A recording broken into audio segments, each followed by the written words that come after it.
বলা না বলার জগতে আপনাকে স্বাগত জানাই। ছোট গল্প ৩-০। রচনা তারাশঙ্কর বন্দ্যোপাধ্যায়। পাঠ সৌরভ হাওলাদার। এক কঙ্কালসার মূর্তি।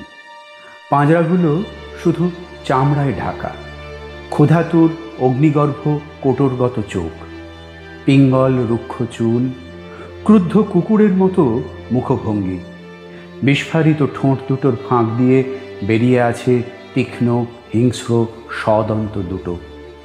হাতেও তেমনই হিংস্র বড় বড় নখ। গলায় হাড়ের মালা, নগ্ন দেহ, পরনে কোমরের শ্মশান থেকে কুড়িয়ে নেওয়া রক্তচিহ্নময় এক টুকরো ন্যাকড়া। হা হা করে হাসতে হাসতে এসে দেশটায় প্রবেশ করল। দুর্ভিক্ষ সে, তার অট্টহাসিতে দেশটা শিউরে উঠল। তার নিঃশ্বাসে বাতাস হয়ে উঠল রসহীন। সে চোখের দৃষ্টিতে দেশের জল গেল শুকিয়ে। তার ক্ষুধার্ত উদর পরিপূর্ণ করতে ধরণী জননীর প্রসাদ শস্য ভাণ্ডার হয়ে গেল শূন্য। তারপর সে আরম্ভ করল মানুষের রক্ত মাংসে আপনার উদর পরিপূর্ণ করতে। ভয়ার্ত মানুষ উন্মত্ত পশুর মতো ছুটোছুটি আরম্ভ করে দিল। সে হা হা করে হাসে আর চিৎকার করে, হা অন্ন, হা অন্ন। মানুষও ভয়ার্ত স্বরে কাঁদতে কাঁদতে প্রতিধ্বনি করে, হা অন্ন, হা অন্ন। প্রকাণ্ড বড় ধনির বাড়ি। বাড়ির দোরে অন্ন ভিক্ষু কাঙালের ভিড় জমে আছে। এক মুঠি ভাত, খানিকটা ডাল, শাকে পাতে খানিকটা অখাদ্য, এই বরাদ্দ। সেই অপরাহ্নে বেলা 4টের সময়। এরা কিন্তু সকাল থেকেই বসে থাকে। পেট জ্বলে খাক হয়ে যায়, তবু প্রত্যাশায় ওরা সন্তুষ্ট হয়ে বসে থাকে। কেউ কারো মাথায় উকুন বাছে, কেউ তাকিয়ে থাকে নর্দমার দিকে। ওই দিকে ভাতের ফ্যান গড়িয়ে এসে পড়বে। কচ্ছিৎ কেউ ব্যর্থ ভিক্ষায় গৃহস্থের বাড়ি বাড়ি ফিরে ফিরে বেড়ায়। 4টি মুড়ি দেবা মা? কেলা কোন হতচ্ছাড়ি, মুড়ি দেবা মা? কেতাত্ত করে দিলে। একটা চাকর কুয়ো থেকে জল তুলছিল। দুটো ছোট ছেলে একটা ভাঁড় হাতে এসে দাঁড়ালো। একটু জল দাও গো। কাদের ছেলে বটিস? মুচিদের মশাই। কে কে আছে তোদের? মা আছে, শুধু বাবু, আর কেউ নাই। হুঁ, কোনটা তোর মা? সেই গলা কাটা মেয়েটা বুঝি? হ্যাঁ মশাই। একটু জল দাও মশাই। ভাগ হারামজাদা, ভাগ। ছেলে দুটো ভয়ার্তভাবে নিজেদের মধ্যে দৃষ্টি বিনিময় করে। চাকরটা ঘৃণা ভরে মাটিতে থুতু ফেলে বলে, হারামজাদিকে দেখলে গা ঘিন ঘিন করে। বেরো ব্যাটার ছেলেরা। ছেলে দুটো সভয়ে সরে আসে। চাকরটার কিন্তু মায়াও হয়। সে ডাকে, আয় আয়, নিয়ে যা। ছেলে দুটো আবার সভয়ে এগিয়ে এসে ভাঁড়টা পেতে দাঁড়ায়। চাকরটা জল ঢেলে দেয়। কিন্তু তৃষ্ণা তো ওদের সহজ নয়, অগস্ত্যের তৃষ্ণা। তাছাড়া আছে ক্ষুধা। ঢক ঢক করে ভাঁড়ের পর ভাঁড় নিঃশেষিত করে শূন্য উদর পূর্ণ করে নিয়ে বলে, আহ। চাকরটা রসিকতা করে বলে, আয় গলায় দড়ি বেঁধে ঝুলিয়ে দিই, কুয়োর ভেতর দিনরাত জল খাবি। একটা ছেলে ছুটে খানিকটা এগিয়ে এসে বলে, পালিয়ে আয় রে, মারবে। অপরটাও পালায়। ওদিকে তখন কঙ্কালের দলের মধ্যে কলহ বেঁধে গেছে। নর্দমা দিয়ে গড়িয়ে পড়া ফ্যানের ভাগ নিয়ে কলহ। তারস্বরে কদর্য অশ্লীল কুৎসিত বাক্য বিনিময়ের বিরাম ছিল না। একটা পুরুষ একটা মেয়ের টুঁটি টিপে ধরেছে। মেয়েটার 3টে ছেলে। পুরুষটার অঙ্গে কেউ ধরেছে কামড়ে। একজন 2 হাতে তাকে খামচে ধরে আছে, আর একজন ইট ভাঙা কুড়িয়ে এনে তাই দিয়ে আঘাত করছে। এই ছেলে দুটো সে দেখে হাততালি দিয়ে নাচতে লাগলো। ওদিকে এক বৃদ্ধ, বেশ লম্বা চওড়া চেহারা, বসে বসে আপন মনে বকছে, জনমে আমি এমন ছাই পাশ খাই না, খাবো না, খেতে পারবো না। শালারা ভাত দিচ্ছে পুণ্যি হচ্ছে না ছাই হচ্ছে। এক অন্ধ বুড়ি গালাগালি দিচ্ছে ঈশ্বরকে। একেবারে ওদিকে দুটি যুবতী মেয়ে বটপাতার ঠোঙায় করে খাচ্ছে পাকা অশ্বত্থ বীজ। সাঁওতালেরা খায়, খেতে দুর্গন্ধ, তবু খাওয়া যায়। একটি মেয়ে বেশ সুশ্রী। এই এই মারামারি করছো কেন? এই ছাড় ছাড়, এই হারামজাদা শুয়োর। একটি ভদ্রলোক পথে যেতে যেতে থমকে দাঁড়ালো। ধমক খেয়ে পুরুষটি মেয়েটির গলা ছেড়ে দিয়ে চিৎকার করে বলতে লাগলো মেয়েটার দুর্বিনীত স্বার্থপর ব্যবহারের কথা। সঙ্গে সঙ্গে মেয়েটাও চিৎকার জুড়ে দিলে। ভদ্রলোকটি কিন্তু সেদিকে মন ছিল না, দৃষ্টি ছিল না। সে দেখছিল ওই যুবতী মেয়ে দুটিকে। মেয়ে দুটি সংকোচে পিছন ফিরে বসল। ভদ্রলোকটি ধমকে বলে উঠল, মারামারি করবি তো দেব সব তাড়িয়ে এখান থেকে। অন্ধ বুড়ি বলে, তাই দাও বাবা, তাই দাও। আপদরা কোথা থেকে কোথা এসেছে তাই দেখো কেন, দাও তাড়িয়ে। ভদ্রলোক এইবার একে একে জিজ্ঞাসা করে, কার কোথায় বাড়ি? তোর তোর তোর এই তোদের দুজনের বাড়ি কোথা? মেয়ে দুটি পিছন ফিরে তাকালে। কোথায় বাড়ি? একজন বললে, আগে সাউগা মশায়। হুঁ, তোদের কাপড়ের দেখছি কিছু নেই রে। এবার তারা দুজনেই সকরুণ দৃষ্টিতে তাকায়। ভদ্রলোকটি ইঙ্গিতময় হাসি হেসে মৃদুস্বরে বলে, দেবো, কাপড় দেবো। তারা মুখ নামায়। ভদ্রলোক পিছনে ফিরে দেখলে সকলে কুৎসিত হাসি হাসছে। সে চলে গেল। অল্পক্ষণ পরে তাকে আবার দেখা যায়। একটা অন্তরালময় স্থানে দাঁড়িয়ে সে ওদেরই দৃষ্টি আকর্ষণ করছে। হাতে তার কাপড়, পুরনো কিন্তু শৌখিন পাড় শাড়ি। অভাব পূরণই মনকে শুধু আকর্ষণ করে না, যেন তার সৌন্দর্য মনকে বিভ্রান্ত করে, লোলুপ করে। মেয়ে দুটির দৃষ্টিও সেদিকে পড়েছিল, কিন্তু সংকোচে ভয়ে তাদের বুক দূর করছিল। তারা মাঝে মাঝে লোলুপ দৃষ্টিতে দেখেও অগ্রসর হতে পারে না। আহ, কি কোমল মসৃণ কাপড় দুখানার জমি, আর কি সুন্দর ওর পাড়। এই আয় না। মৃদুস্বরে কথা বলে হাত নেড়ে ভদ্রলোক ডাকে। ঝাঁঝা করছে গ্রীষ্মের মধ্যাহ্ন। আকাশ থেকে অবিরাম আগুন বর্ষণ হচ্ছে। পায়ের তলায় ধরিত্রী যেন উত্তাপে ফেটে চৌচির হয়ে যাবে। কাঙালির দল জটলা বেঁধে এক জায়গায় বসে নেই। এখানে ওখানে সামান্য সামান্য ছায়া বেছে নিয়ে শূন্য উদরেও উত্তাপের শ্রান্তিতে ঢুলছে। বারবার এদিক ওদিক দেখে একটি মেয়ে এগিয়ে এলো। অত্যন্ত নিম্ন স্বরে কি বলে ভদ্রলোক বললে, এই নে, আবার নতুন দেব, টাকা দেব, বুঝলি? মেয়েটা কিছুই বলতে পারে না। আবার ভদ্রলোক বলে, বুঝলি? মেয়েটা ঘাড় নাড়ে। ওদিকে চিৎকার ধ্বনিত হয়ে উঠল। চিৎকার নয়, কোলাহল, উচ্ছিষ্ট বিতরণের সময় হয়েছে। মেয়েটাও তাড়াতাড়ি চলে যায়। অন্ধকার রাত্রি। বনে বিচরণ করে সাপদের দল। গলিতে খুঁচিতে স্যাঁতস্যাঁতে মাটিতে নিঃশব্দে এঁকে বেঁকে ঘুরে বেড়ায় সরীসৃপ, সাপ, বিছে। কেঁচোগুলোও মাটি তোলে, গায়ে ঝরে লালা।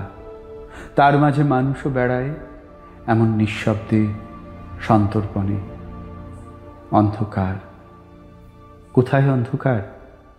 তীক্ষ্ণ দৃষ্টি অন্ধকার ভেদ করে বহু দূর ঘুরে বেড়ায়। সেই ভদ্রলোকটি ঘুরে বেড়ায়, হাতে একটি ঠোঙা। কই, কোথায়? এইখানেই তো থাকবার কথা। কই? একটা ভাঙা ঘর, সম্মুখে খানিকটা পরিষ্কার স্থান, তারপরেই একটা বাঁধা ঘাট। এই ঘাটেই তো থাকবার কথা। ওখানে কে শুয়ে? পরিষ্কার উন্মুক্ত স্থানটায় শুয়ে অকাতরে ঘুমুচ্ছে কে? তীব্র দৃষ্টি হেনে চেনা লাগলো। সেই কানা বুড়িটা, ঘরে কাশছে কে? কান পেতে শুনে বোঝা গেল পুরুষ। তবুও ঘরে ঢুকে দেখল একটা পুরুষই, কিন্তু কে তা বোঝা গেল না। বোঝবার দরকারও নেই। কোথায় কোথায় উন্মুক্ত লালসা বুকে নিয়ে সে দাঁড়িয়ে দাঁড়িয়ে ভাবে। মাথার ওপর আকাশে অগণ্য নক্ষত্র ঝলমল করছে, মাঝে মাঝে দুই একটা খসেও যাচ্ছে।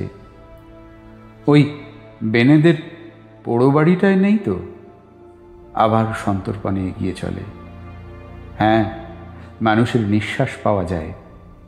চোখের দৃষ্টি জ্বলে ওঠে, তীক্ষ্ণ থেকে তীক্ষ্ণতর হয়ে ওঠে। এই তো, হ্যাঁ, না এই নয়, হ্যাঁ এই। তারপর মেয়েটা সভয়ে চিৎকার করে ওঠে, কিন্তু মুহূর্তে সে চিৎকার বন্ধ হয়ে যায়। মুখের উপর হাত চাপা পড়ে। চুপ। মেয়েটা প্রাণপণে বাধা দিতে চায়, কিন্তু পারে না। নিস্তেজ, অসাড় হয়ে পড়ে ক্রমে। মেয়েটা কাঁদে, ফুঁপিয়ে ফুঁপিয়ে। সে কি সকরুণ কান্না! নিস্তব্ধ অন্ধকার রাত্রি দীর্ঘ নিঃশ্বাস ফেলে। আকাশে একটা উজ্জ্বল তারা খসে যায়। আহ, কাঁদছিস কেন? এই নে, টাকা নে। রাত্রির অন্ধকারের মধ্যেও রজত প্রভা ঢাকা পড়ে না, কিন্তু তবুও সে কাঁদে। ও দাঁড়া দাঁড়া, এক ঠোঙা খাবার এনেছি, নে। অদূরে ভাঙা প্রাচীরের উপর রক্ষিত ছিল ঠোঙাটা। সেটা এনে হাতে তুলে দিলে মেয়েটা হাত দিয়ে অনুভব করে কি বস্তু। লোকটি চলে যায়। মেয়েটা বসে থাকতে থাকতে এক টুকরো খাবার মুখে তোলে। অপূর্ব, সুস্বাদু। আবার এক টুকরো মুখে তোলে, আবার। তারপর সেই অন্ধকারে নিঃশব্দে সে নিঃশেষ করে খেয়ে ফেলে। সঙ্গী বোনকে পর্যন্ত জাগায় না। সে নিথর হয়ে ঘুমুচ্ছে। সেই অন্ধকার রাত্রে সেই ভীষণ কুৎসিত মূর্তি দুর্ভিক্ষ বসে বসে মানুষের চামড়ার খাতায় হাড়ের কলম দিয়ে জমা খরচ করছে। কালি নেই, লাল কালি ফুরিয়ে গেছে। যেটুকু অবশিষ্ট তার রং হয়ে গিয়েছে জলের মতো। চামড়ার উপর চিরে চিরে লেখে সে। বিধাতার হিসাব নিকাশের খাতা, কপাতা লেখবার ভার এখন তার উপর পড়েছে। মুখে তার বিভৎস হাসি, হিংস্র আনন্দে ভীষণ দাঁতগুলি ঈষৎ বিস্ফারিত। সে বিস্ফোরণের জন্য কদর্য নাকটা কুঁচকে উঠেছে। হিসেব তার অনেক। পরদিন প্রাতঃকালে দেখা যায় একটা কঙ্কালসার জীর্ণ বৃদ্ধাকে জীবন্ত অবস্থাতেই টেনে নিয়ে গেছে শেয়ালে। প্রায় অর্ধেকটা তার ছিঁড়ে খেয়ে ফেলেছে। বক্ষপঞ্জরটাই আগে শেষ করেছে। বুড়ির চোখ দুটো মৃত্যুর পরেও বিস্ফারিত হয়ে আছে, আতঙ্কিত বিস্ফারিত দৃষ্টি। এদিকে সেই মেয়েটার এখন অনেক পরিবর্তন হয়েছে। মাথার চুল রুক্ষ নয়, পরনে পরিচ্ছন্ন শৌখিন কাপড়।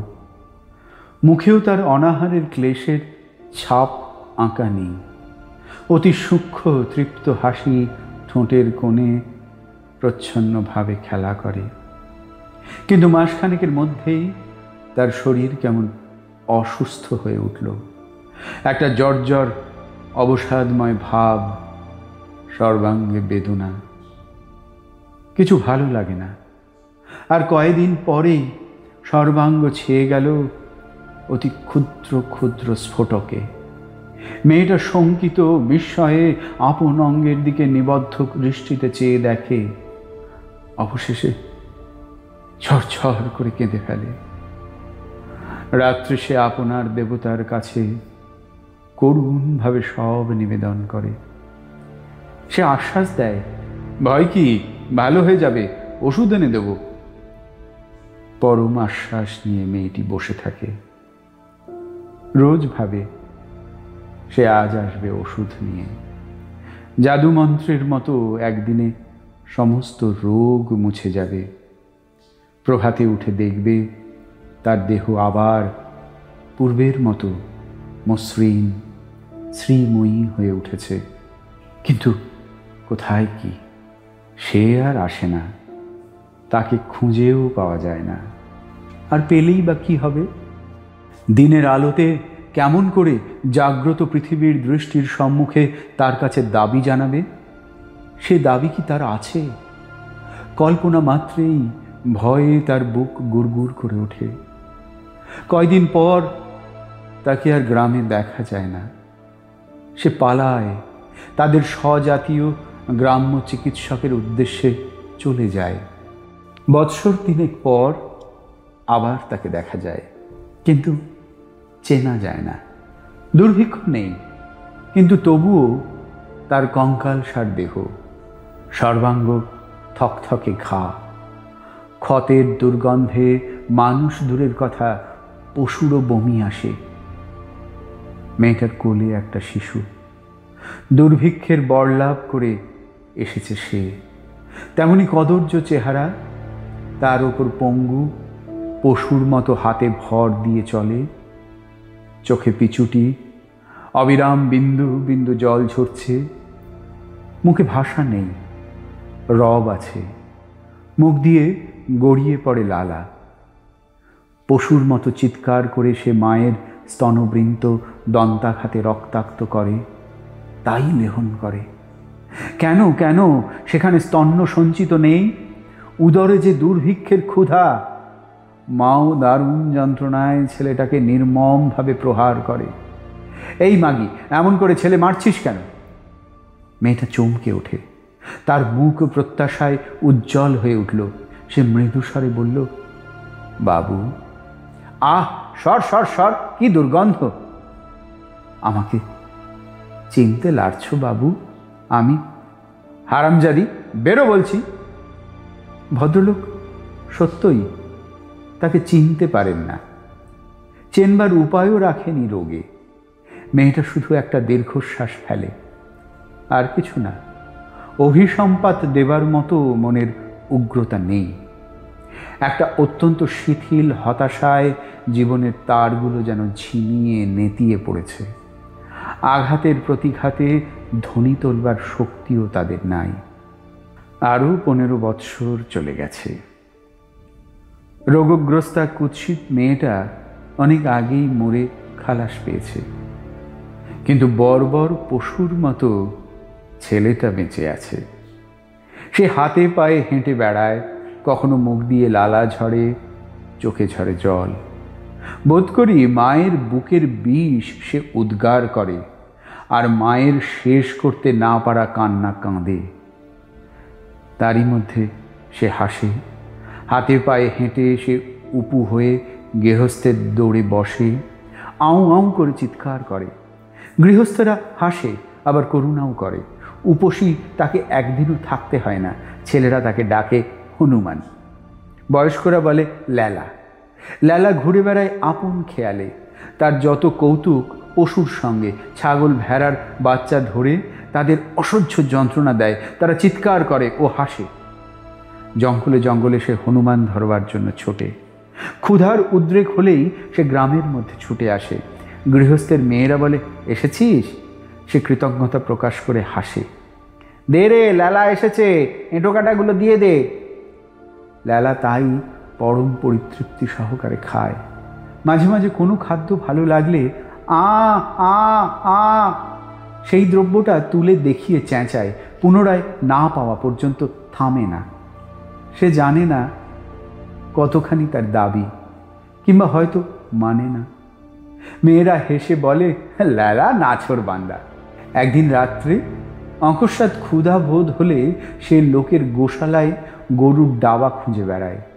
সে জানে ওর মধ্যে পচা বাসি ভাত পাওয়া যায়। অকস্মাৎ লালা যেন কেমন হয়ে ওঠে। ক্ষুধার তাড়না বোধ হয় কমে গেছে। সে এখন বনে জঙ্গলেই বসে থাকে। যতক্ষণ দিবালোক থাকে ততক্ষণ সে বিমুগ্ধ দৃষ্টিতে পশুদের খেলা দেখে।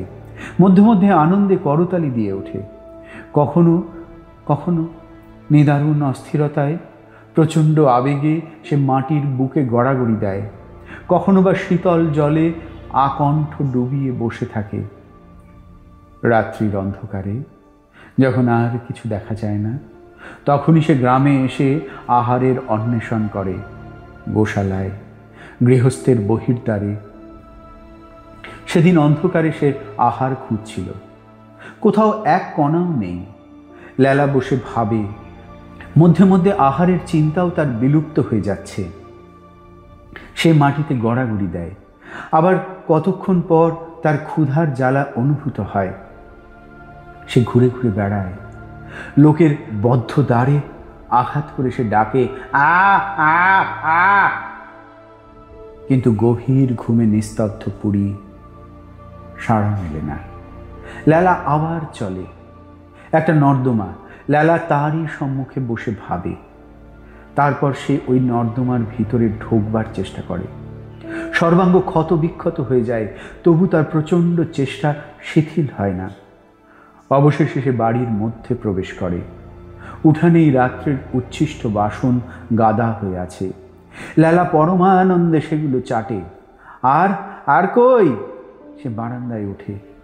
সম্মুখে ঘরে মৃদু আলোক জ্বলছে।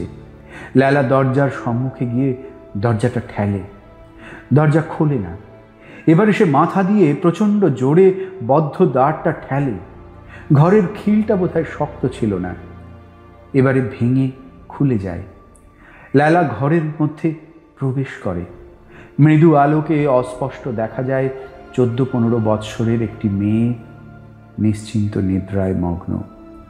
পাশে 2-3টি ছোট ছেলে নিশ্চিন্ত নিদ্রায়, তাদের সর্বাঙ্গের আবরণ শিথিল হয়ে তার নগ্ন রূপ মৃদু আলোক ছটায় অপরূপ লাবণ্যে মূর্ত হয়ে উঠেছে।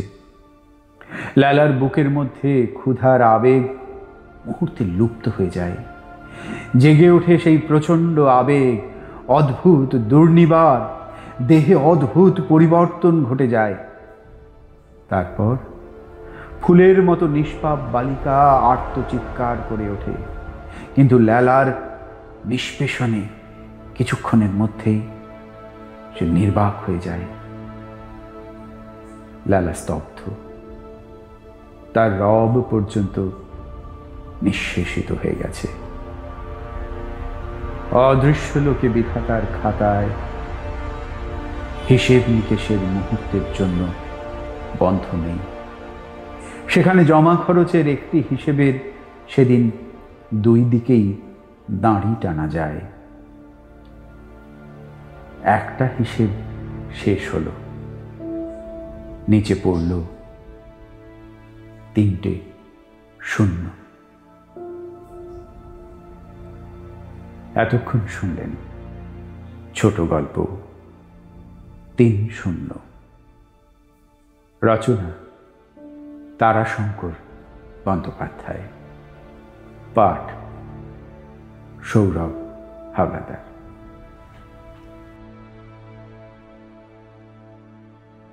বলা না বলার জগতে এমন নানা কাহিনীর হদিশ থাকছে। অনুগ্রহ করে চ্যানেলটি শেয়ার, লাইক এবং সাবস্ক্রাইব করুন।